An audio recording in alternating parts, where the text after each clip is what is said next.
Hello guys, welcome to our YouTube channel. వెన్నెలవే 7 parts video చూసిన తర్వాత ఈ వీడియో చూడండి. వెన్నెలవే పార్ట్ 8. సరే మరి ఇప్పుడేం చేద్దామంటావు? అమ్మ ఇచ్చినవి నానమ్మ దగ్గర అవి పాకెట్ మనీ 800 ఉన్నాయే. లెక్కలు వేసుకుంటూ బదులిచ్చా దానికి. అది నోరు తెరిచి, దొంగ మొహందానా, మొన్న నేను అడిగితే రూపాయి కూడా లేదన్నావు కదే అంది కళ్ళు పెద్దవి చేసి. అంటే నువ్వు అడిగినప్పుడు లేవే మరి. నిజంగా నాకు తర్వాత నానమ్మ ఇచ్చింది. అది గమనిస్తుందా లేదా అన్నట్టు చూస్తూనే అబద్ధమని తెలిసినా అదే చెప్పేశాను మళ్ళీ. అమ్మా నేను అడిగితే లేవంది. ఆగు, ముసలిదాన్ని పని చెప్తా. అవని ముందు నా ఫోన్ మంచిగా అవనివే, తర్వాత ఏమైనా చేస్తూ కానీ డాడీకి తెలిస్తే నాకు దండేస్తాడు. మంచి పని ఉండు, నేనే చెప్తా డాడీకి. లేకపోతే ఆ ముసలిది నాకు ఇవ్వకుండా నీకు ఇస్తుందా డబ్బులు? అవని ప్లీజే, నీకు దండం పెడతా, చెప్పకు డాడీకి. సరే చెప్పాను కానీ మరి నాకేంటి? మనీ మిగిలితే ఏదైనా కొనిస్తా నీకు. ప్రామిస్? ప్రామిస్. మరేం కొనిస్తావు? కనుబొమ్మలు ఎగరేస్తూ అడిగింది మళ్ళీ. నా మొహం నీ మొహం అది ఎక్కడ అమ్మరు కానీ మొన్న ఒక స్కాచ్ చూసాం కదా ఆన్లైన్లో, అది ఆర్డర్ చేయి. ఉఫ్ నిట్టూర్చి సరే అనేసా. మై స్వీట్ సిస్టర్ తింగరి అని నవ్వుతూ అవని తల మీద ఓ మొట్టికాయ వేశాను. ఇక మా స్కూటీ ఫోన్ రిపేర్ షాప్ వైపుకు మళ్ళింది. 200 చేతిలో పెడితే రేపు ఈ టైంకి మీ ఫోన్ మీ చేతిలో ఉంటుందని బదిలిచ్చాడు షాప్ వాడు. సరే రేపు వచ్చి ఇచ్చేసి ఫోన్ తీసుకుంటామని చెప్పి ఇంటి ముఖం పట్టాము ఇద్దరము. సరిగ్గా 10 నిమిషాల్లో ఉన్నాము ఇంట్లో. తలభారాన్ని తగ్గించాలంటే స్నానం ఆచరించాలని తప్పక బాత్రూంలోకి దూరిపోయాను నేను. ఎందుకో తెలీదు కానీ సడన్గా సూర్య గుర్తొచ్చాడు బాత్రూంలో. కోపం ఒక ఫీలింగ్ అయి ఉండొచ్చు, కానీ మరీ అంత కోపం అన్ని వేళలా పనికిరాదు. అది ఏదో ఒక రోజు మనిషిని నిలువున దహించి వేస్తుంది. అయినా అతని గురించి నాకెందుకు అనుకొని అతని ఆలోచనని వదిలేసా అంతటితో. స్నానం కూడా పెద్ద పనిలా భావించే అవని ఇప్పుడు అది అవసరమా అన్నట్టు వెళ్ళి బెడ్ మీద వాలి ఫోన్ పట్టేసుకుంది. జనని ఫ్రెష్ అయ్యి వచ్చేసి ఆరామ్స్గా కునుకు తీసింది.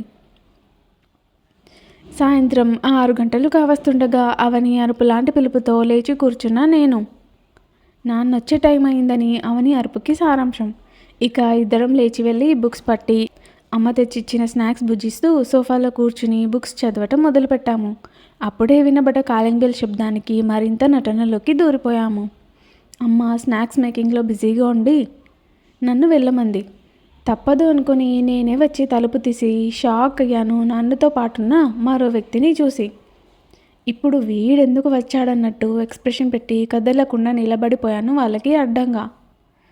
జానమ్మ నాన్న పిలుపుకి తేరుకొని పక్కకి జరిగాను.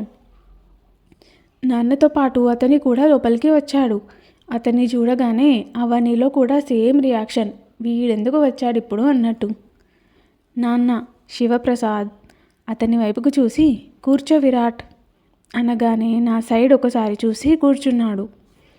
సురేఖ అల్లుడు గారు వచ్చారు, కాఫీ తీసుకురా అన్నాడు నాన్న బ్యాగ్ లోపల పెట్టడానికి వెళ్తూ. ఇప్పుడు ఆ పిలుపు అవసరమా అన్నట్టు చూస్తున్నాం మేమిద్దరం.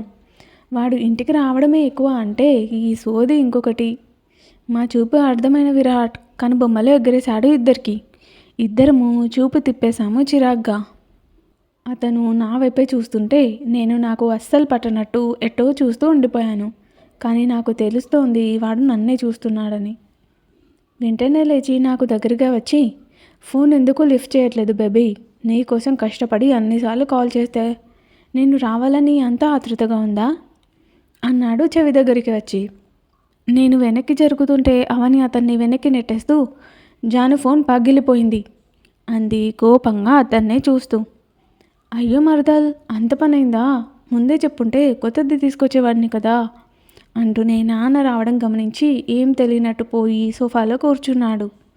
ఓ 5 నిమిషాలకి కాఫీతో వచ్చిన అమ్మ అది అందిస్తూ, ఎలా ఉన్నావు విరాట్? అమ్మ చెల్లి ఎలా ఉన్నారు అని అడిగింది నవ్వుతూ. బాగున్నా అత్తయ్య, అమ్మ చెల్లి కూడా చాలా బాగున్నారు. మిమ్మల్ని అడిగినట్టు చెప్పమన్నారు నవ్వుతూ బదులిచ్చాడు. సెలవులా అని అడిగింది. ఎల్లుండి సండే కదా, రేపు కూడా హాలిడే ఉంది, అందుకే ఈరోజు వర్క్ ఫాస్ట్గా ఫినిష్ చేసేసి ఇంటికి వచ్చేసాను అత్త. అవునా, మంచి పని చేసావు విరాట్. ఇలాగే హాలిడేస్ ఉన్నప్పుడు వస్తూ ఉండు. అమ్మని చెల్లిని నువ్వే కదా చూసుకోవాలి. భుజం మీదుగా చెయ్యి వేస్తూ అన్నాడు నాన్న. మీరు వేరే చెప్పాలా మావయ్య, నాకు కూడా వాళ్ళు కాక ఇంకెవరున్నారో చెప్పండి కావాలని అన్నాడు ఆ చివరి మాట. ఆ ఆస్కార్ కూడా తక్కువే వీడి వీర లెవెల్ నటనకి. అదేంటి విరాట్ అలా అంటావు, మేమందరం లేమా? నువ్వు మా ఇంటి మనిషివి, నీలాంటి వాడు మా ఇంటికి అల్లుడుగా రావడం అంటే అదృష్టం చేసుకొని ఉండాలి మేము. నవ్వుతూ అన్నాడు నాన్న నా వైపే చూస్తూ. నా ఫేస్లో ఇలాంటి ఎక్స్ప్రెషన్ లేదు, అవని ఫేస్ మాత్రం కోపంతో ఉడికిపోతోంది. సరే మావయ్య, నేను మళ్ళీ వస్తాను, ఇప్పుడు లేట్ అయిపోయింది కదా, అమ్మ చెల్లి చూస్తూ ఉంటారు నా కోసం. ఇప్పుడే వచ్చి అప్పుడే వెళ్ళిపోతాను అంటావేంటి విరాట్, కాసేపు ఉండి భోంచేసి వెళ్ళు అంది అమ్మ. వీడికి పెట్టినా రైస్ వేస్ట్, అదేదో పిల్లికి పెట్టినా కాస్త పుణ్యమైన వస్తుంది. పర్లేదు అత్తయ్య, ఆదివారం అమ్మ చెల్లితో కలిసి వస్తాను, మామయ్య అమ్మతో మాట్లాడదా అన్నారు పెళ్ళి గురించి అంటూనే నా వైపు చూశాడు. అప్పటి వరకు సైలెంట్గా ఉన్న నాకు షాక్ కొట్టినట్టయింది ఆ మాటతో. ఒక్కసారిగా ఫ్యూజ్లు ఎగిరిపోయాయి. పెళ్ళేంటి పెళ్ళి, దరిద్రుడా, నీచుడా, నికృష్టుడా, నిన్ను నేను పెళ్ళి ఛీ. అవని కూడా షాక్ అయ్యింది ఆ మాటకి. అమ్మ నాన్న మొహాల్లో చెప్పలేని సంతోషం. విరాట్ లేవగానే సరే విరాట్, జాగ్రత్తగా వెళ్ళిరా అని గర్వంగా అంటూ అతను ముందుకు కదులుతుంటే అతని వెనకే నడిచాడు నాన్న. అతను వెళ్తూ వెళ్తూ నన్ను ఒక రకంగా చూసి వెళ్ళిపోయాడు ఇంట్లోంచి. నాకు ఏడుపు గొంతు వరకు వచ్చేసింది. దాన్ని ఆపుకుంటూ గదిలోకి వెళ్ళిపోయాను పరుగున. నా వెనకే అను కూడా. సురేఖ గుమ్మం వరకు వెళ్ళింది. విరాట్ వెళ్తుంటే అక్కడే నిలబడి చూస్తూ ఉంది. ఇంకా ఉంది.